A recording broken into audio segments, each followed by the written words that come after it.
Om Shanti. Good morning. बाबा के महावाक्य सुनते हैं। मीठे बच्चे, ज्ञान की एक बूंद है, अपने को आत्मा समझो और बाप को याद करो। इसी एक बूंद से मुक्ति, जीवन मुक्ति प्राप्त हो सकती है।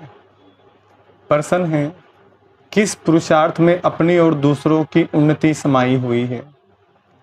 किस पुरुषार्थ में अपने और दूसरों की उन्नति समाई हुई है?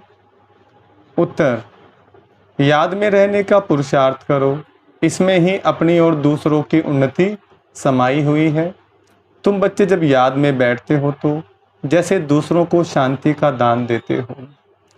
दूसरा, आपस में देह अभिमान की जिस्मानी बातें छोड़ रूहानी बातें करो तो उन्नति होती रहेगी। तुम्हें बाप का शो करना है। जितना शो करेंगे, सबको शांति और सुख का मार्ग बताएंगे, उतना इजाफा इनाम मिलेगा। जीत तू प्यार का सागर है। ओम शांति। यह भक्ति मार्ग में गाते आए हैं, महिमा करते आए हैं। महिमा है परमपिता परमात्मा की। जैसे भक्ति मार्ग में अनेक प्रकार के गायन होते हैं, उत्सव मनाते हैं, वह भी गायन है। कोई भी मनुष्य साधु संत आदि का गायन नहीं हो सकता। गाते हैं वह ज्ञान का सागर है। एक भी बूंद मिले तो हम यहाँ से चले जाएंगे। कहाँ जाएंगे? मुक्ति व जीवन मुक्ति धाम। महिमा होती रहती है, परंतु उनकी महिमा को जानते नहीं है। तुम जानते हो सो भी नंबरवार पुरुषार्थ अनुसार। दो बाप का राज भी समझाया गया है। एक है लौकिक बाप, उनकी याद आने से उसको देह अभिमान कहा जाएगा। आत्मा को देह देने वाला बाप याद आता है। आत्मा अपने रूहानी बाप को भूल जाती है। यही भूल है। यूँ तो कोई भूले हुए नहीं है, परंतु कह देते हैं आत्मा ही परमात्मा है। यही भूल है। यह भी कहते हैं कि हम जीवात्मा हैं, मेरी आत्मा को तंग नहीं करो। तंग तो आत्मा होती है ना। आत्मा को गर्भ जेल में सजा मिलती है तो उनको शरीर में दुख भासता है।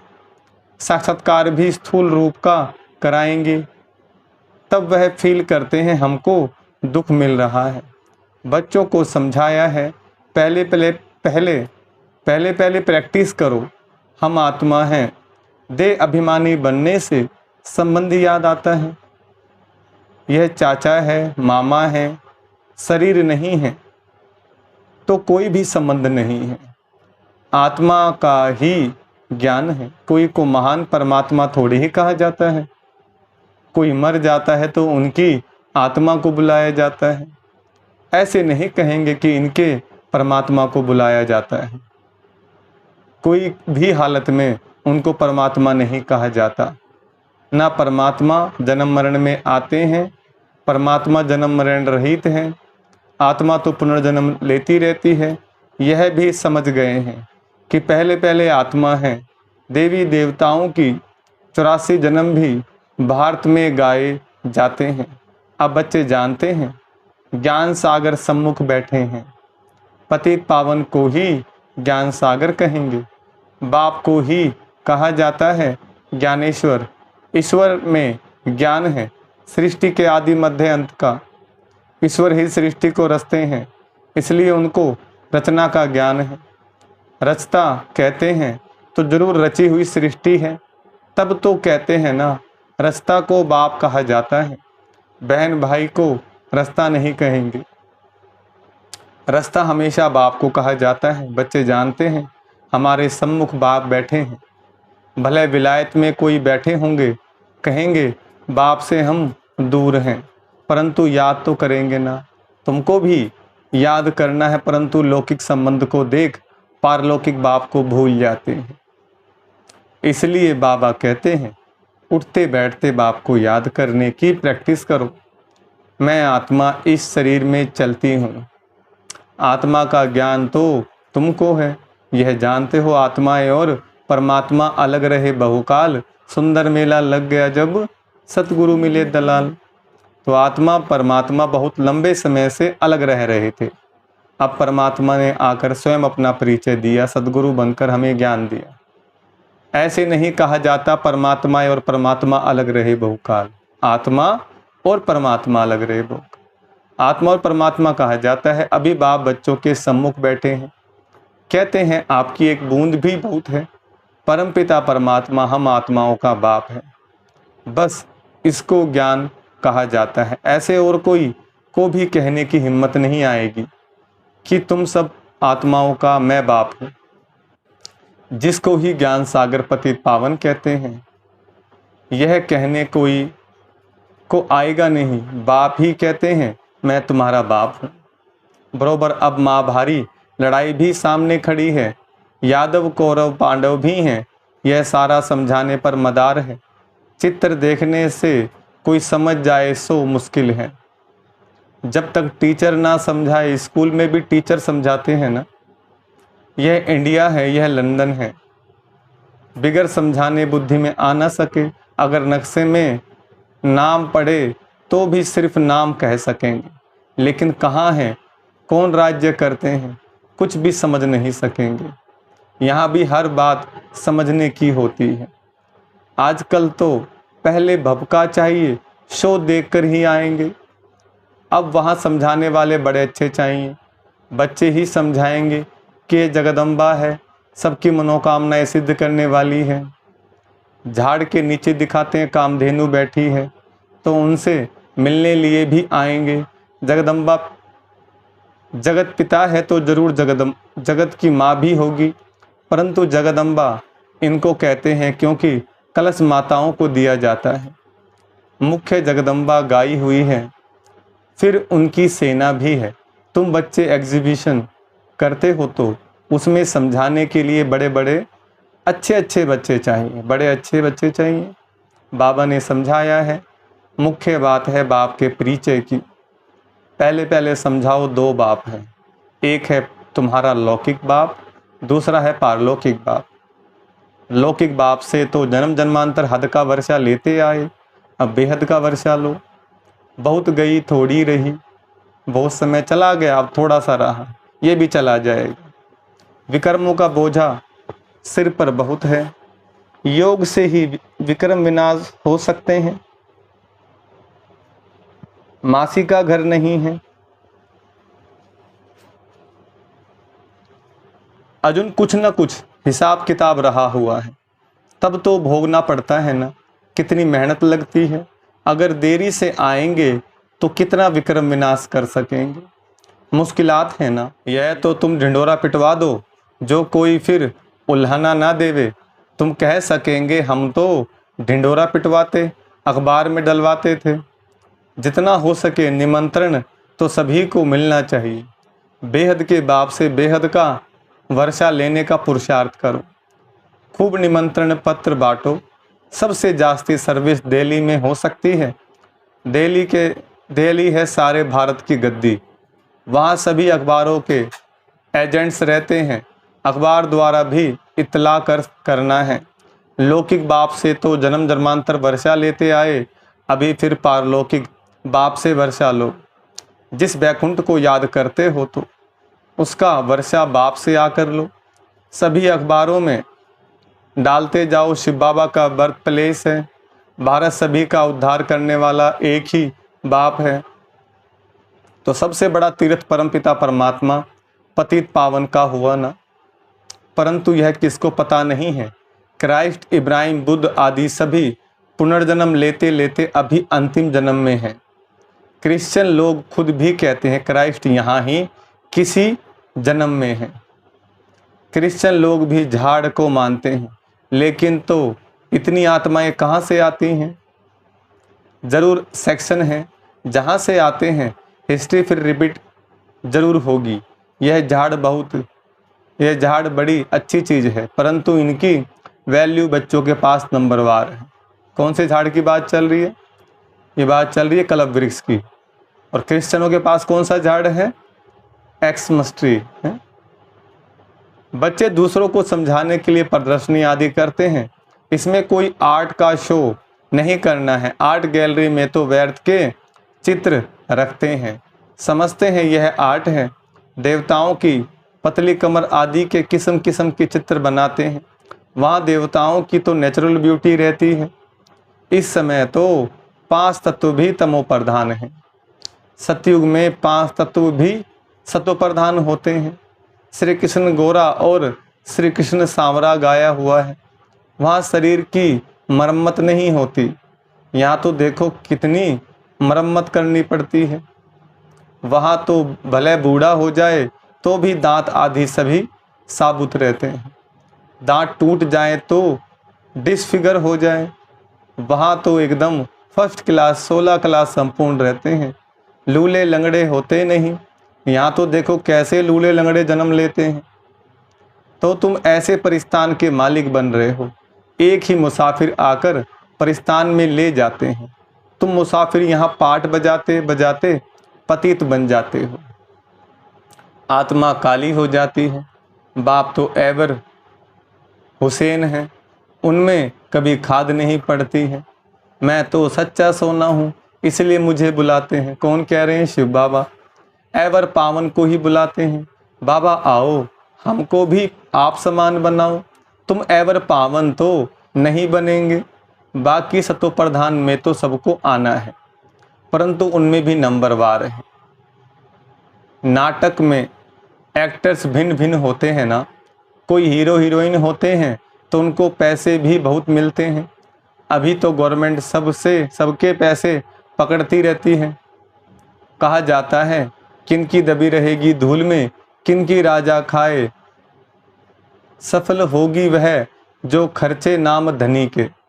जो ईश्वर के अर्थ लगाएगा उसी का सफल होगा, क्योंकि धनी आया हुआ है स्वर्ग की स्थापना करने। जो बाप के मददगार बनेंगे उन्हों का ही सेफ रहेगा। तुमको तो वहाँ ढेर की ढेर मिल्कियत होगी, कितना सोना हीरे जौहर आदि होंगे, परंतु तुमको उसकी कोई भी परवाह नहीं रहती है। तुमको कोई लूटेंगे थोड़े ही। हीरे सोने आदि की खानियाँ सब तुमको नई नई मिलेंगी। पत्थरों मुआफिक हीरे पड़े होंगे, सब तुमको मिल जाना है। जैसे ईंटों के महल बनते हैं, वहाँ सोने के महल बनाते रहें, क्योंकि आबादी बहुत कम होगी। धनवान प्रजा भी सोने के महल बनाएगी। जो पूरे दानी बनते हैं वह भी सोने के बनाते हैं। बाबा सब बातें बतलाते रहते हैं। ऐसे भी नहीं कहते तुम भूख मरो, बच्चों आदि को भी संभालना है। रास्ता का फर्ज है संभाल करना, दुखी नहीं करना है, भूख नहीं मारना है, रहम दिल बनना है। मनुष्य कितने दुखी हैं जानते हो?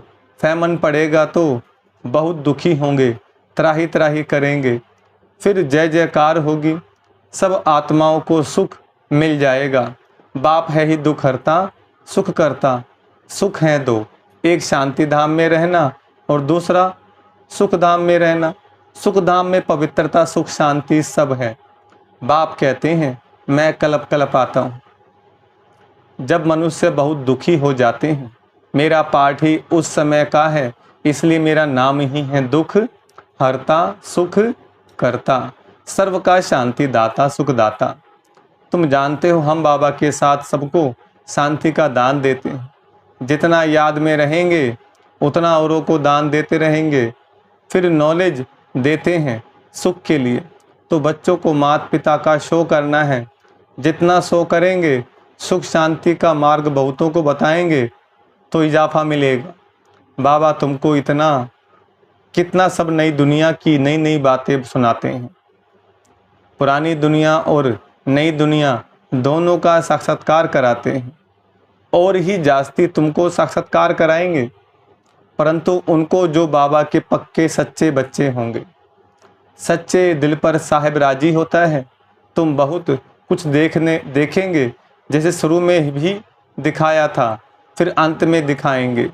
कितने प्रोग्राम आते थे, साक्षात्कार कराते थे, कितनी सजावट ताज आदि पहनाते थे, फिर से भिन्न भिन्न प्रकार के दिखाएंगे। मिरुआ मौत मलू का शिकार। उसी समय पार्टीशन में भी मिरुआ मौत था ना, तुमको कोई परवाह नहीं थी। तुम तो जैसे जीते जी मर गए, तो बाबा कहते हैं बच्चे पूरी मेहनत करो, पुरुषार्थ करो, हम आत्मा हैं। एक दो से भी रूहानी बातें करते रहो। जिस्मानी देह अभिमान की बातें खत्म। जो आश्चर्यवंत भागंती हो जाएंगे वह यह सब नहीं देखेंगे। पास्ट भी तुमने देखा और जो नया होगा वह भी तुम देखेंगे। मेहनत करो। मीठे मीठे बच्चों को बाप बहुत प्यार करते हैं। प्यारे बच्चों को बहुत प्यार मिलता है। जो अच्छी सर्विस करेंगे उनको प्यार भी मिलेगा, पद भी मिलेगा। भूलो नहीं, हम आत्माओं को निराकार परमपिता परमात्मा शिक्षा दे रहे हैं, स्वर्ग का वारिस बना रहे हैं। देवी गुणवान बनना है। आगे तो सब में आसुरी गुण थे, अब बाबा सम्मुख बैठे हैं। जिससे वर्षा मिलता है उनसे लव रहता है, दलाल से नहीं। दलाल तो बीच में हुआ। सौदा तुमको उनसे मिलता है तो बाप को याद करो। देह अभिमान को छोड़ते जाओ। मेरा तो एक बाबा, दूसरा कोई भी देहधारी याद ना आए। यह तो बाबा पुरानी बूट में आए हैं। देखो, ब्रह्मा बाबा को जूता बता दिया ताकि हमारी बुद्धि ब्रह्मा बाबा के अंदर ना जाए, है? इसलिए क्या बोल दिया? बूट बोल दिया।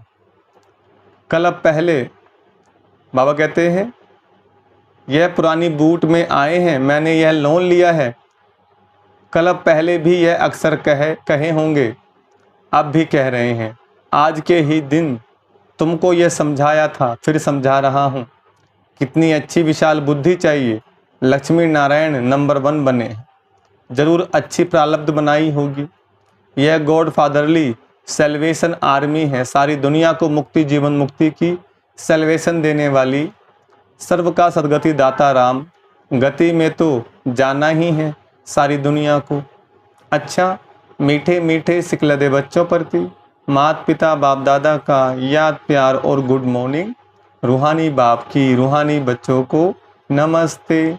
हम रूहानी बच्चों की रूहानी बाप दादा को नमस्ते नमस्ते नमस्ते। धारणा के लिए मुख्य सार है। पहला पॉइंट, बाप के साथ सारे विश्व को शांति का दान देना है। बाप समान दुख हरता सुख करता बनना है। दूसरा, एक बाप से पूरा लव रखना है। आपस में देह अभिमान की बातें नहीं करनी है, रूहानी बातें ही करनी है। वरदान, हिम्मत के संकल्प द्वारा माया को हिम्मतहीन बनाने वाले हिम्मतवान आत्मा भव। वरदान का विस्तार, जो बच्चे एक बल एक भरोसे में रहते हैं, हिम्मत का संकल्प करते हैं कि हमें विजयी बनना ही है, तो हिम्मते बच्चे मदद बाप का सदा अनुभव होता है। हिम्मत से मदद के पात्र बन जाते हैं। हिम्मत के संकल्प के आगे माया हिम्मतहीन बन जाती है। जो कमज़ोर संकल्प करते कि पता नहीं होगा या नहीं, मैं कर सकूंगा या नहीं, ऐसे संकल्प ही माया का आह्वान करते हैं। इसलिए सदा उमंग उत्साह संपन्न हिम्मत के संकल्प करो, तब कहेंगे हिम्मतवान आत्मा। स्लोगन, निर्माण चित्त के तख्त पर बैठ जिम्मेवारी का ताज धारण करना ही श्रेष्ठता है। अच्छा, ओम शांति।